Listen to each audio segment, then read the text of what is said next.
Dear student, हम आज Werner सिद्धांत के प्रायोगिक प्रमाण एक्सपेरिमेंटल एविडेंस और वर्नर थ्योरी के बारे में पढ़ेंगे, जो कि BSc part second inorganic chemistry के सिलेबस में है। जैसा कि हमने कल पढ़ा था वर्नर थ्योरी के क्या पोस्टुलेट्स है, वर्नर थ्योरी के बारे में हमने कल पढ़ा था, तो उसका एक्सपेरिमेंटल एविडेंस हम आज इसमें नेक्स्ट जो है इस लेक्चर में पढ़ेंगे जो है।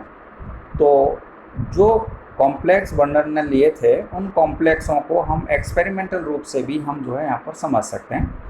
तो उन गुणों को समझने के लिए सबसे पहले वर्नर ने क्या किया था कि जो भी हम कॉम्प्लेक्स लेते हैं उसमें सूटेबल हम अभिकर्मक रिएजेंट डालते हैं। जैसे ही हम सूटेबल रिएजेंट या अभिकर्मक उसमें डालेंगे तो उस कॉम्प्लेक्स की जो प्राइमरी वैलेंसी है वो जो है अपक्षेपित हो जाती है, प्रेसिपिटेट हो जाती है। फॉर एग्जांपल हम यहाँ पर एक कॉम्प्लेक्स लेते हैं। जैसे हमारा ये जो कॉम्प्लेक्स है FeNH3 का होल 6 और Cl3 कॉम्प्लेक्स है।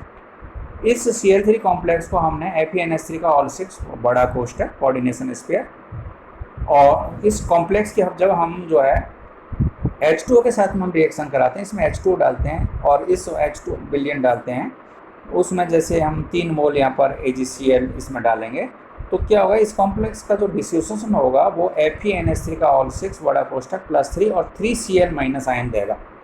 It means 3 Cl ion minus ion यहाँ पर मिल रहे हैं। इसका मतलब यहाँ पर यह है कि इस कॉम्प्लेक्स के अंदर जो 3 क्लोराइड आयन थे, Cl माइनस आयन थे, वो प्राइमरी वैलेंसी से जुड़े हुए थे और ये तीनों ही प्रेसिपिटेट आउट हो गए, मतलब इनका आयनन हो गया AgCl के साथ रिएक्शन कराने पर।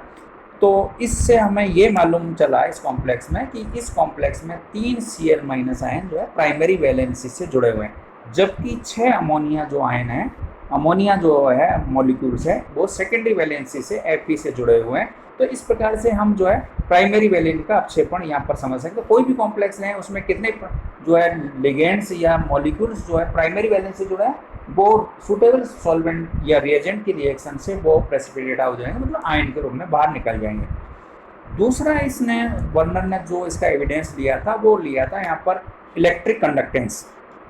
कोई भी कॉम्प्लेक्स है, उस कॉम्प्लेक्स में वो कॉम्प्लेक्स विद्युत का चालक होगा या कुचालक होगा, या चालकता के मान उसमें ज़्यादा होंगे या कम होंगे, ये डिपेंड करेगा उसमें कितने आयन है। जैसे कि आप पूर्व में क्लासों में पढ़ चुके हैं कि विद्युत जो चालकता होती है वो डायरेक्टली प्रोपोर्शनल होती है number of ions.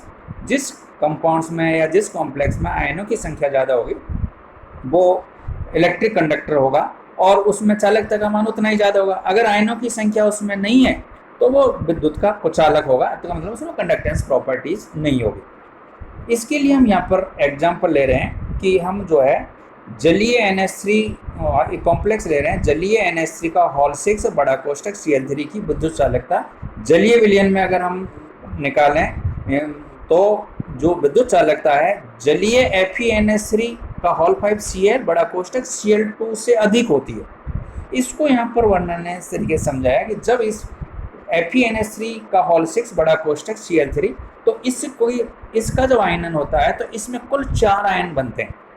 3 Cl minus ion, क्योंकि ये 3 Cl माइनस है वो Cl माइनस है कोऑर्डिनेशन स्क्वायर के बाहर है, जो कि प्राइमरी वैलेंसी से जुड़े हुए हैं, तो ये 3 Cl माइनस आयन के रूप में निकलेंगे।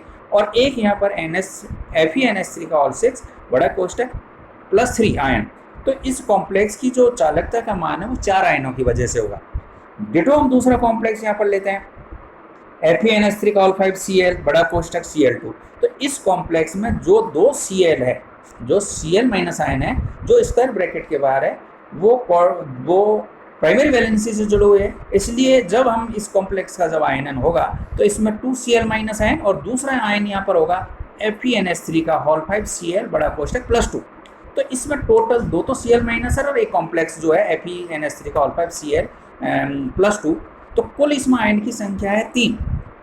इट मीन्स इस कॉम्प्लेक्स के अंदर आयनों की संख्या 3 है। तो ये दोनों ही कॉम्प्लेक्स अकॉर्डिंग वर्नर के जो है प्रैक्टिकल एविडेंस में दोनों ही कंडक्टर हैं, विद्युत के सुचालक है, लेकिन FeNH3 का होल 6 बड़ा कोष्ठक Cl3 में चालकता का मान ज़्यादा होगा क्योंकि यहाँ पर 4 आयन है। और जो सेकंड वाला कॉम्प्लेक्स है जैसे नोट्स में लिखा है, इसमें चालकता का मान इसकी तुलना में कम होगा जो है, क्योंकि यहाँ पर 3 ही आयन है। तो इस प्रकार से जो हमारे वर्नर थ्योरी के अनुसार जो हमारे कॉम्प्लेक्स यहाँ पर जो बने थे उन कॉम्प्लेक्सों में जो है कितने आयन अपक्षेपित होंगे और कुल आयनों की संख्या है, मतलब चालकता का मान और अपक्षेपण के आधार पर कौन से संकुलों की व्याख्या की गई, जो कि एक एक्सपेरिमेंटल एविडेंस है इसका।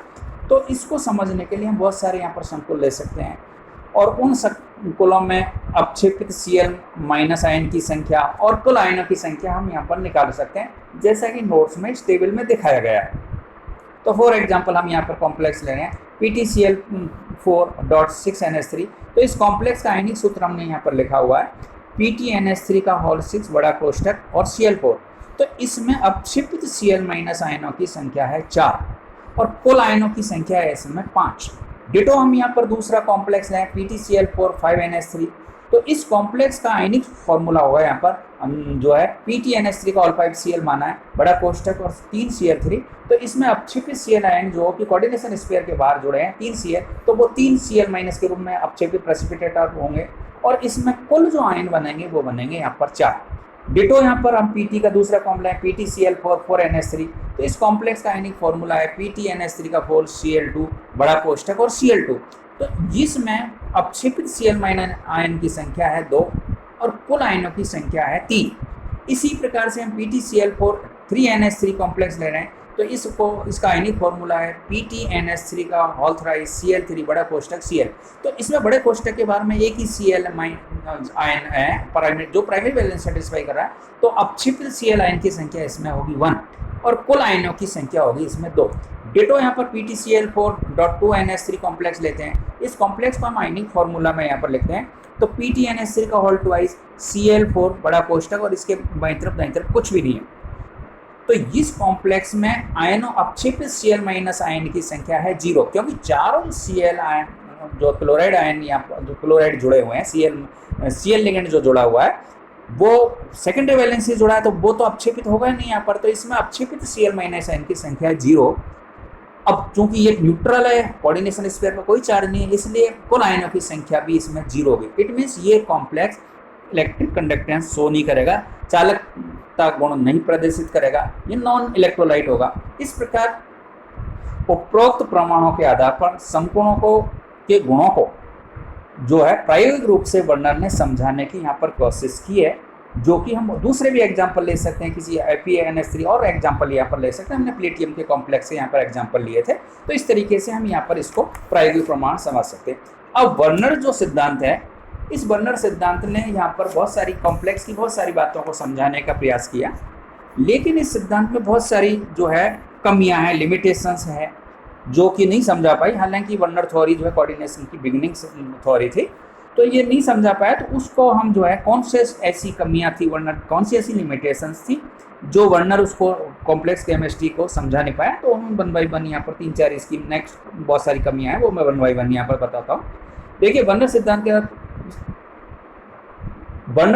अंदर कुछ ही तत्व उपसंयोजक यौगिक, इसने बताया कि इसमें कुछ ही एलिमेंट्स जो है कोऑर्डिनेशन कंपाउंड्स का निर्माण करते हैं, बाकी नहीं करते हैं। तो ये बात जो है सही नहीं है, बहुत सारे जो है एलिमेंट्स हैं कोऑर्डिनेशन कंपाउंड का निर्माण करते हैं। नेक्स्ट यहाँ पर इसने बताया कि जो संकुल है वो कोऑर्डिनेशन स्फीयर क्षेत्र में ही क्यों निश्चित ज्यामिति रखता है। भाई उसमें ही निश्चित ज्यामिति क्यों रखता है, बाकी जो प्राइमरी वैलेंस कोऑर्डिनेशन स्फीयर के बाईं तरफ या दाईं तरफ बहुत सारी चीज़ें जुड़ी है वो क्यों नहीं रखते, इसको भी ये बिल्कुल यहाँ पर एक्सप्लेन नहीं कर पाया। नेक्स्ट इसकी जो सबसे बड़ी बात थी कि जो कोऑर्डिनेशन कंपाउंड्स है उनमें colour property, magnetic property, optical property, प्रकाशीय गुण के बारे में ये सिद्धांत जो है कोई बात नहीं करता, कुछ भी नहीं बताता। इसलिए ये सिद्धांत जो है ज़्यादा जो है गुणों को नहीं समझा पाया। दूसरा यहाँ पर एक जो है मैं नोट्स में यहाँ पर लिखा है, दूसरा यहाँ पर जो है इन चीज़ों को समझाने के लिए नेक्स्ट जो यहाँ पर सिद्धांत है वो बैलेंस बॉन्ड सिद्धांत जो पाउली ने दिया था वो आएगा, वो हम आगे यहाँ पर पढ़ेंगे।